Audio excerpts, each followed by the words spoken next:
بسم الله الرحمن الرحيم السلام عليكم ورحمة الله وبركاته كسر هذا عشر كي سدحاد مادة كاستمر كير عشر كي سدحاد قدها وحكو فلانقين دونا good customer service أديق معاميشة آدك وناكسن iyo sida loo sameeyo adeegaas macaamiisha aad ku wanaagsan si loo qanciyo macaamiisha qodobada aan ku qaadan doono waxaa ka mid ah what a good service and bad service adeega macaamiisha aad ku wanaagsan muxuu yahay adeega aan wanaagsaneyn ama xunna muxuu yahay poor customer service maxaa la yiraahdaa sidoo kale waxyaabaha aan ku baran doono waxaa ka mid ah why companies lose customers maxay shirkaduhu u lumiyaan macaamiishooda qodobkan qodob la mid hore ayaan u soo qaadanay oo ah why customers leave oo maxay macaamiishu u baxdaa xagee aadaa macaamiisha sidoo kale waxyaabaha kale aan baran doono waxaa ka mid ah how to interact a customer sidee macaamiisha loola falgalaa loola tacaamulaa loola dhaqmaa loo qanciyaa sidoo kale waxyaabaha qofka laga fiiriyo ee customer care-ka noqonaya waxaa ka mid ah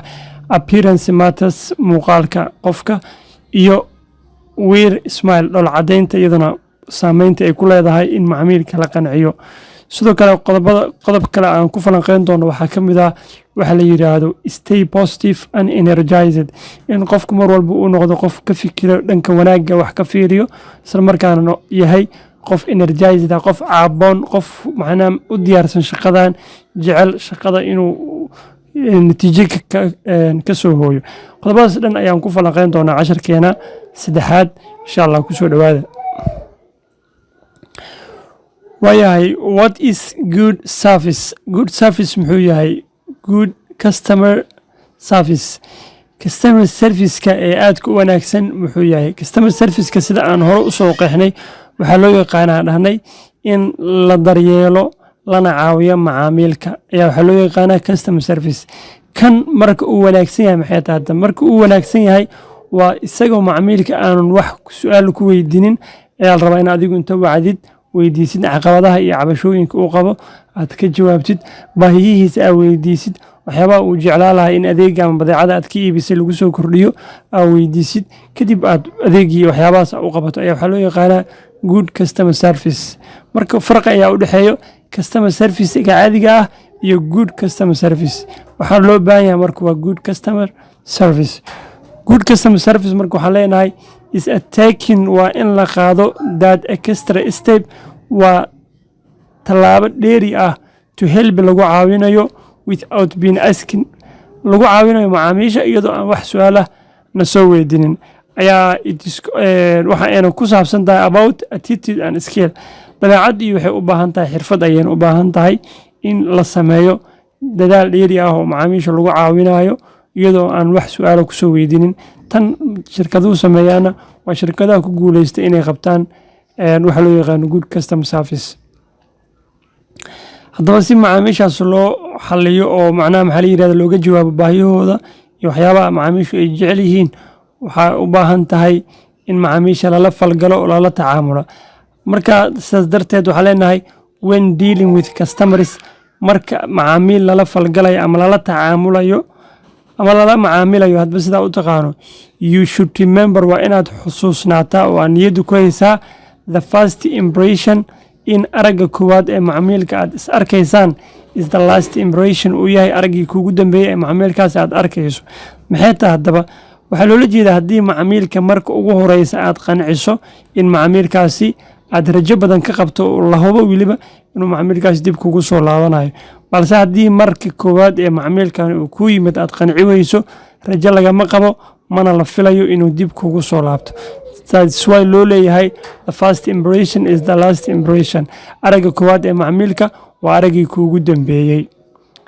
saas darteed waxaa leenahay if the first time customers interact with you haddii marka koowaad ee macaamiilka aad la falgalayso ama aad la macaamilayso is not satisfied aadan qancinin ama uusan ku qancin warbixinada iyo adeega aad ka iibinayso you will not get it second mar labaad macaamiilkaasi ma arki doontid oo ma heli doontid markaas sidaas darteed marka ugu horeysa ee macaamiilka aad la kulanto waxaad u fahantaa inay tahay markii ugu horeysay ee macaamiilkan aad la kulanto ee tahay markii kuugu dambeysay macaamiilkaasi aad la kulmi karto murtiyahan markaa u fiirino waxaa la yidhi midka ganacsanayow maanka waxaad ku haysaa fursadda ugu muhiimsanay waa marka ugu horeysa ku yimaad macmiilku iyo maalintaas daayicin. maalinta ugu horeyso ee macmiilku uu ku imaanayo haddii aadan qancinin oo aadan daryeelin, fursad waa iska dayacday oo dib dambe macmiilkaasi uma heli doontid. What is poor service? Haddaba poor customer service maxaa la yiraahdaa? Mid ka fiicnaa waa soo fahnay oo waa marka ugu horeyso macmiil ku yimaado inaad daryeesho oo aad ka jawaabto baahiyihiisa isagoo aan wax su'aalo ku weydiinin. Adiga aad maxaa la yiraahdaa wacdid weydiisid baahiyihiisa aad ka jawaabto. taas ayaa waxaa la yiraahdaa customer service-ka aad ku wanaagsan. haddaba midka aan wanaagsanayn ee xun maxaa loo yaqaanaa? Poor customer service is the failure to respond to customers' queries and complaints in regards to your product or service. Waa inaad ku fashilanto inaad ka jawaabto su'aalaha iyo cabashooyinka macaamiisha ee la xiriira barodhigtiga badeecada ama adeega markaas aad ka iibisay. Inaad u xalliso iska daayay xitaa waxaa ka jawaabi weysay cabashooyinkiisii iyo su'aalihii uu macaamiisha ay ku soo weydiinayeen. Sidaas darteed adeega aad bixinayso wuxuu yahay waa poor customer service, waa adeeg xun. sidaas darteed waxaa halkaas ku weyi doontaa macaamiil fara badan, waxaana hoos u dhici doona dakhliga shirkadaada, waxaana weyi doontaa faa'iido fara badan, shaqaale badan way kaa tegi doonaan maadaama dakhligaada u yaraaday. waa wax isku xiran oo silsilad ah. sidaas darteed mar walbo ka fikir oo waxaad mar walbo qorshaha ku darsataa in mar walbo aad macmiil dayacdid dhaqaalahaada uu hoos aadi doono. sidaas darteed ku dadaal macaamiishaada in mar walba aad hanato oo aad qanciso oo aad siiso good customer service. waayahay why companies lose customers? maxay shirkaduhu u lumiyaan macaamiishooda? su-aashan su-aal la mid ayaa hore usoo qaadanay oo ahayd why customers leave?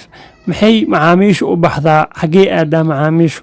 macaamiishu way baxdaa oo way ka tagtaa shirkadaha haddii ay bixin waayaan adeeg macaamiil ee aada u wanaagsan oo adeegeedu uu noqdo poor customer service. saas darteed kambaniyadu waxyaabaha ay markaasi caqabadaha ay macaamiisha kala kulmaan waxaa ka mid ah inay macaamiishu waayaan cid ka xalisa ama cid markaasi kala hadasha cabashooyinka ay ka qabaan badeecada ama adeega markaas shirkadda ay ka iibsadeen.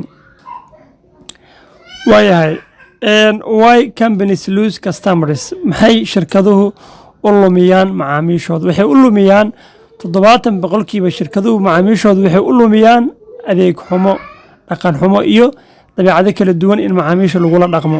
oo marka ugu horeysa la yiraahdo macaamiil fiican aad tahay, qiimo dhimis kuu sameynaynaa, waxaa kuu sameynayaa adeeg tayo leh, high quality oo lagu soo xirogeliyo, sidii kadibna la yiraahdo adeegaas hadda ma bixin karno, ma ka jawaabi karno cabashadaada, time kuma heyno, iyo in teleefanada laga qaban waayo. taas waxaa loo yaqaanaa poor customer service.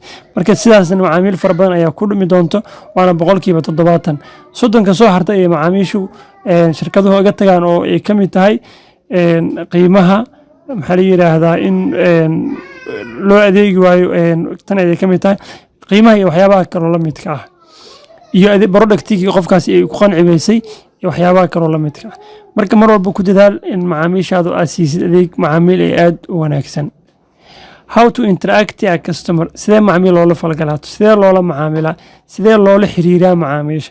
macaamiishu marka lala xiriirayo customer service qolooyin ka shaqeeya waxay ula xiriiri karaan macaamiisha saddexdan qaab midkood ayaa loola xiriiraa. saddexdaba waa loola xiriiraa, waxaana ka mid ah waxa la yiraahdo through internet or email, in internetka ama social media lagala xiriiro macaamiisha, email loo diro, whatsapp iyo aaladaha kale ee internetka lagala xiriiro ayaa macaamiisha lagula xiriiri karaa. waxaa kaloo lagula xiriiri karaa macaamiisha via telephone, in telephone laga waco oo call center ama number gaaban loo sameeyo oo macaamiisha ay la soo xiriiraan, kadibna halkaasi wixii cabashadooda ama adeeg ay u baahan yihiin laga xaliyo. qodob kaloo macaamiisha lagula xiriiro waxaa ka mid ah face to face, in macmiilka loogu tago goobtiisii ganacsiga ama isaga oo yimaado xarunta shirkadda, markaasna laga xaliyo caqabadaha iyo culeysyada ka haysto adeega ama badeecada markaasi aan ka iibinay. waayahay marka halkan waxaa ku qeexaynaa waxyaabo ay tahay in layska fiiriyo marka macaamiisha lala falgalayo ama lala tacaamulayo. qodobada aan fiirin doono waxaa ka mid ah appearance matters, muuqaalka qofka noqonayo customer care ama customer service hadba sidaa u taqaano, iyo sidoo kaleeto dhoola caddeynta waxyaabaha ay ka bedesho ama saameynta ay ku yeelan karto in macaamiisha la qanciyo. qodob kale oo aan sheegi doono waxaa ka mid ah stay positive and energized. in qofka noqonayo customer care ama daryeelka macaamiisha qofka loo magacaabayo ama xilkaas qofka qabanayo ama qofka adeegaas macaamiisha u qabanayo waa inuu yahay qof mar walba wanaag wax ka fiiriyo oo uu yahay qof positive thinker la yiraahdo. sidoo kale waa inuu yahay energized, qof mar walba firfircoon, xamaasadaysan, jecel shaqada inuu yahay. haddii saddexdan qodob laga helo, adeega aad bixin doonto wuxuu noqon doonaa good customer service.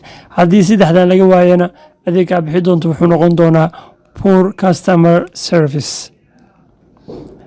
appearance matters, muuqaalka qofka sida caadiga ah, sida professionalismka ama sida ku xiran khibradda ama xirfadda qof walba waxaa u wanaagsan in uu soo dhiso muuqaalkiisa guud xilliga uu shaqada soo aadayo. weliba qolooyinka ka shaqeeyo customer care-ada waxaa looga baahan yahay maadaama ay macaamiisha la falgalayaan waa in ay dariiskooda iyo qaabka ay u soo labisanayaan.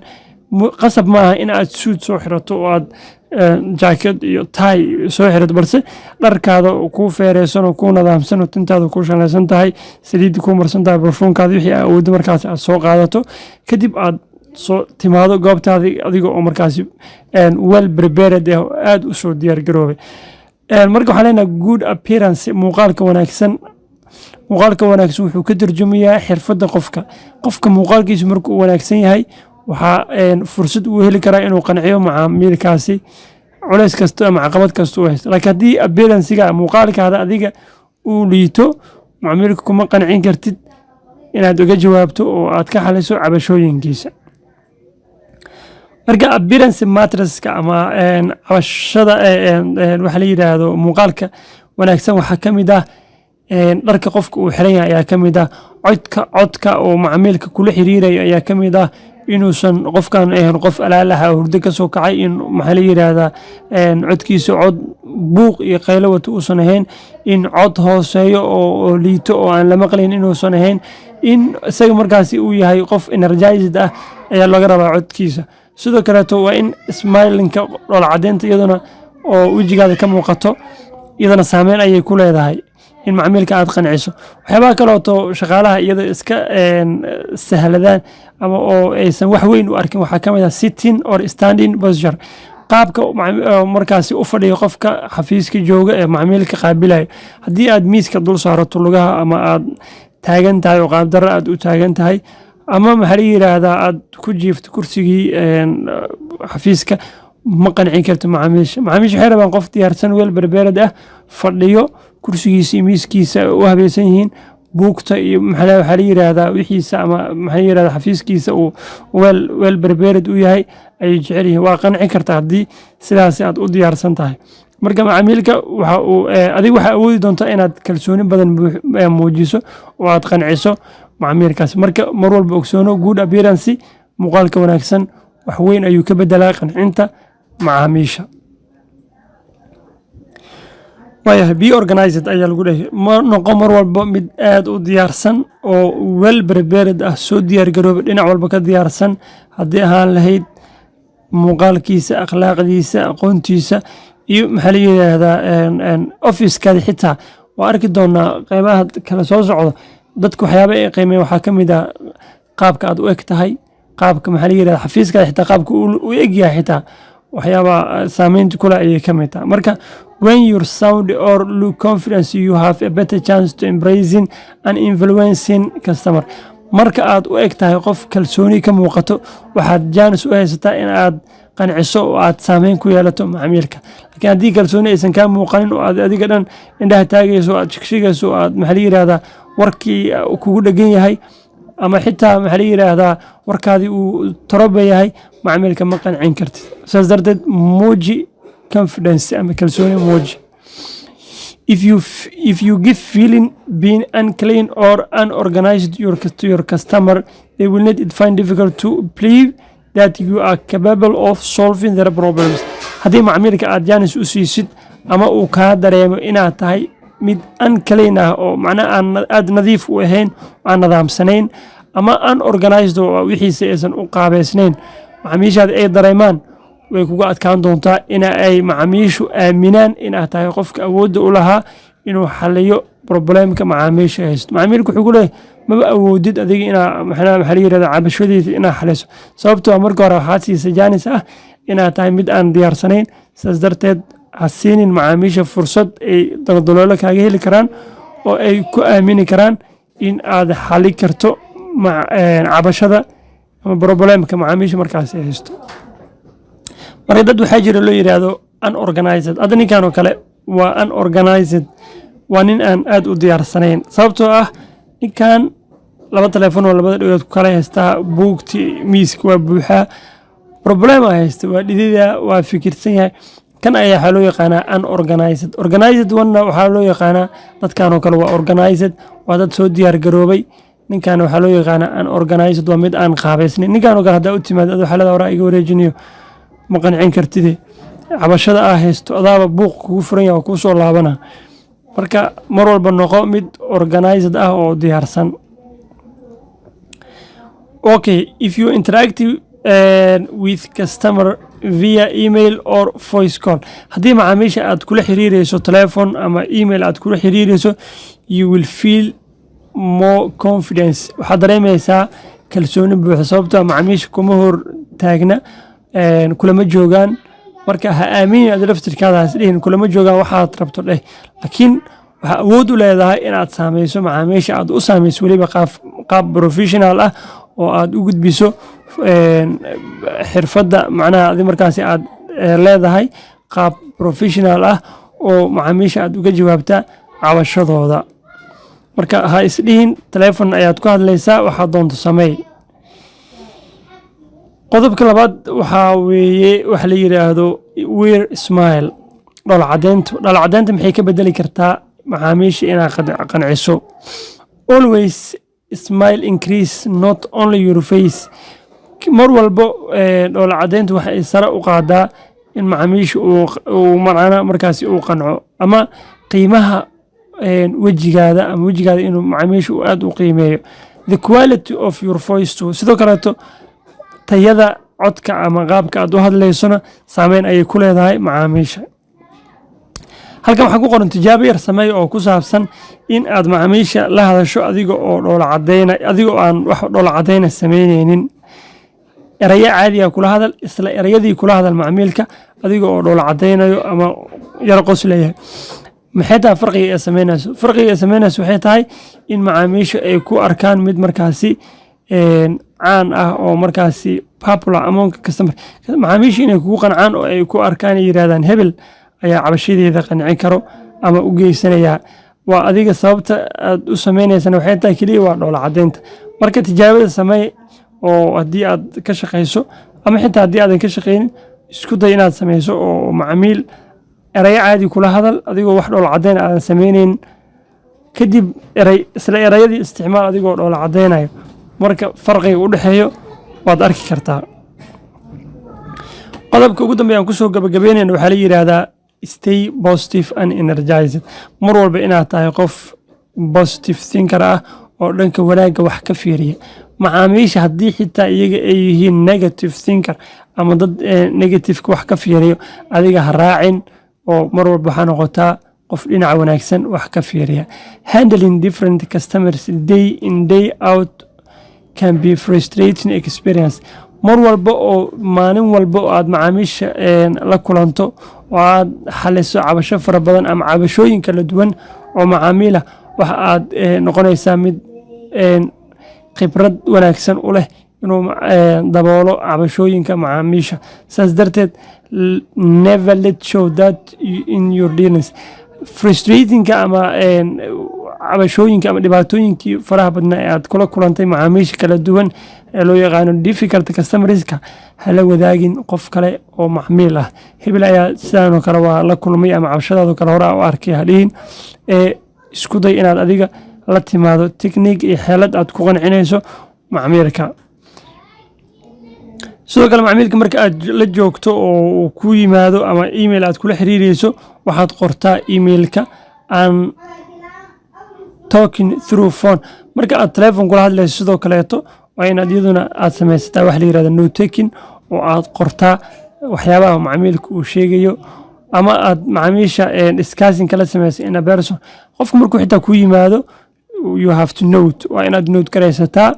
You should always be energized, sidoo kale waa inaad noqotaa mid energy ama tabar ay ka muuqato, and feel positive, sidoo kale dareemayo wanaag dareemayo. mar walba waa inaad tahay qof dareemayo wanaag oo doonayo in macmiilkaasi cabashadiisa qaab wanaagsan oo ku xaliyo. walba waxa loo baahan yahay waa inaad positive wax ku raayso, sababtoo ah macmiilka haddii aad dagaal ama la gasho problem waxaad wey doontaa mid ka mid ah dhaqaalaha ka soo geli jiray macaamiishaada. marka guud ahaan casharkii saddexaad ee aan kaga hadlaynay maadadeena customer care intaas ayaan ku soo koobayaa. waxaan idinkaga tegayaa sidaa nabadgelyo. wasalaamu calaykum waraxmatullaahi wabarakaatu.